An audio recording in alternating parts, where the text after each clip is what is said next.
부활절부터 성령 강림절까지 지속되는 50일 동안을 기독교 전통은 기쁨의 50일이라고 부릅니다.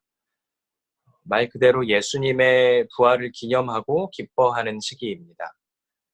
이때 우리는 성서 일과로 예수님의 부활 이야기들을 주로 읽는데 오늘은 엠마오로 향했던 제자들의 이야기를 함께 묵상하며 내용을 나누고자 합니다.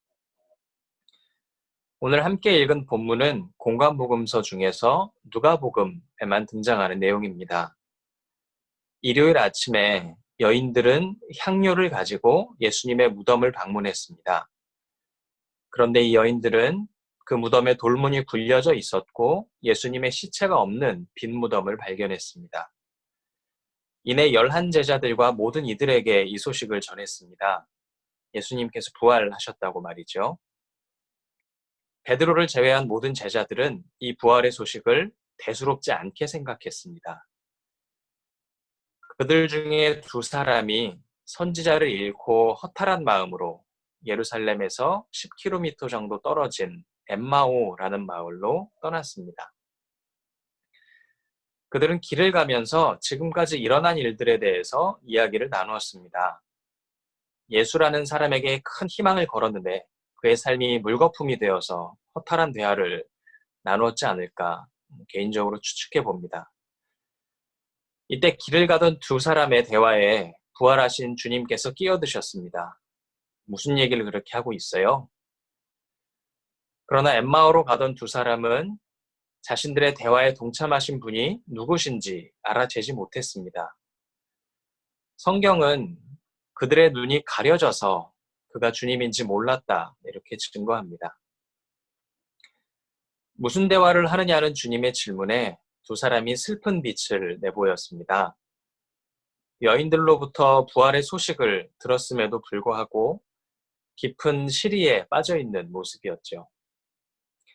2 사람 중 글로바라는 사람은 오히려 예수께 이렇게 말합니다. 예루살렘에 있었으면서도 그곳에서 일어났던 일을 알지 못하느냐고 말이죠.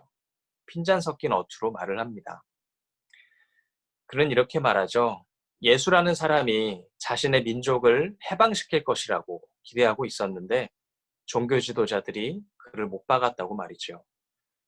그리고 그가 죽은 지 사흘이나 되었는데 이젠 더 이상 고통당하는 민족을 해방시킬 사람이 누가 있겠냐고 이런 뉘앙스를 내비치고 있습니다. 이들의 대화는 예수님의 죽음에 집중되어 있죠. 부활은 믿을 만하지 못했던 일로 생각하고 있었던 것 같습니다.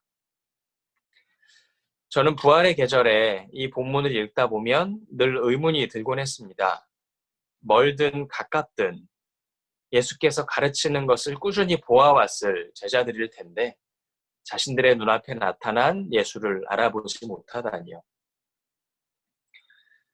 저는 이 대목에서 눈이 가리었다라는 표현이 제자들의 생각과 믿음을 나타내주고 있다고 생각합니다.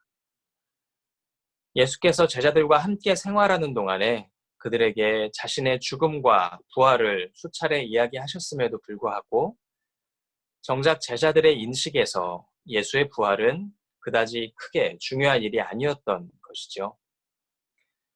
죽음을 목격했기에 제자들에게 예수는 더 이상 자신들 곁에 있는 존재가 아니었습니다. 그리고 부활의 가르침에 대한 믿음이 없었기에 예수가 부활했다 한들 알아볼 수가 없었던 것이죠. 오늘 말씀에서 제자들이 어느 순간에 부활하신 예수의 존재를 깨닫게 되나요?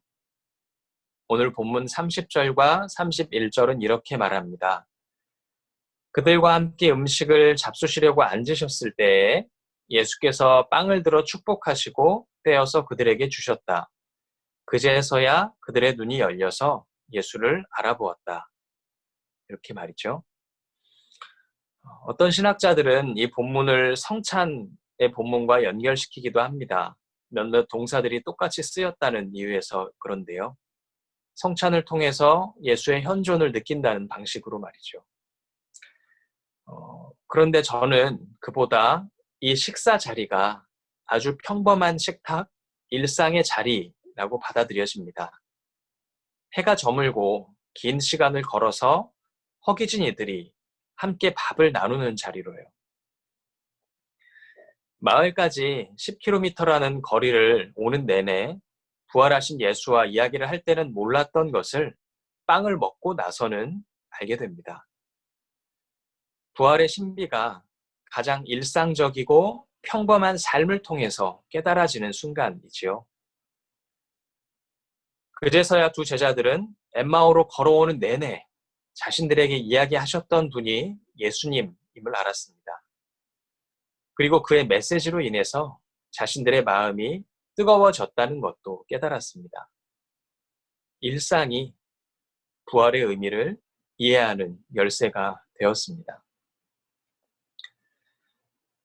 일상을 통해서 깨달아지는 부활의 신비는 제자들에게뿐만 아니라 오늘 우리에게도 동일한 것이라고 생각합니다.